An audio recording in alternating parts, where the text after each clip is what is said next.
ایک یہ بھائی نے کہا کہ اگر کسی عورت کے پیٹ میں بچہ ہو یعنی وہ حاملہ ہوں تو کیا وہ قبرستان جا سکتی ہیں یا نہیں؟ تو یہ آپ نے بڑا عجیب کویسچن کیا۔ پہلی بات تو یہ کہ عورت قبرستان جا سکتی ہے کہ نہیں،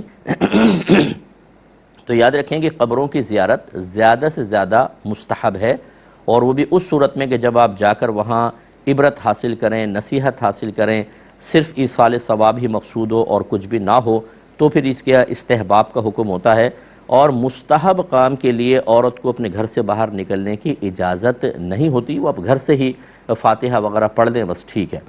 ایک بات تو یہ ہے۔ پھر بھی اگر کوئی عورت جیسے قبرستان کے پاس سے گزر رہی ہیں، وہ چلی گئی ہیں قبروں پر، تو اس کی گنجائش نکلتی ہے۔ جس عورت کے اوپر جس کو منع کیا گیا ہے کہ قبرستان میں نہ آئیں، وہ اس صورت میں ہے کہ عورتیں بے پردہ گھر سے باہر نکلیں، راستہ پر امن نہ ہو، یا قبرستان میں مردوں عورتوں کا اختلاط ہو، یا پھر قبور پہ جا کے عورتیں جزع اور فضع کریں گی، روئیں گی، پیٹیں گی، بے ادبی کریں گی،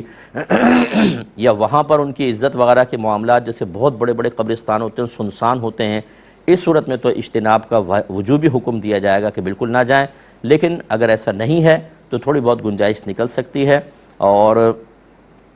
یہ جو اب آپ نے پوچھا کہ حاملہ عورت جا سکتی ہے کہ نہیں، تو آپ نے شاید یہ اس وجہ سے پوچھا ہے کہ اس کے حمل پہ کوئی منفی اثر تو مرتب نہیں ہوگا، تو اس طرح کی کوئی باتیں کچھ بھی شریعت میں نہیں ہیں، یہ ہماری اپنی بنائے ہوئے خوف اور باتیں ہوتی ہیں۔ جیسے حاملہ بچی کو کسی بیوہ کے پاس نہیں جانے دیتے، یا کسی عورت کے بچے نہیں ہو رہے تو اس کے پاس نہیں جانے دیتے کہ وہاں نہ جانا، اس کے بچے نہیں ہوتے۔ اتنی احمقانہ اور مطلب غیر شرعی یہ بات ہے، کچھ انتہا نہیں۔ یعنی کہ اس عورت کو پتہ چل جائے کہ چونکہ آپ کے بچے نہیں ہیں اس لیے ایک حاملہ بچی کو آپ کے پاس آنے سے روک دیا، گویا کہ یہ تصور ہے کہ یہ اس عورت ایک نحوست ہے جس کا اثر اس حاملہ بچی تک پہنچ سکتا ہے، جو انتہائی خلاف شرع چیز ہے، اور اس صورت میں اس کی کتنی دل آزاری ہوگی۔ اور اس طرح جو ہمارے گھر کی بڑی بوڑھیاں ہیں جو بہت مطلب یہ کہ جیسے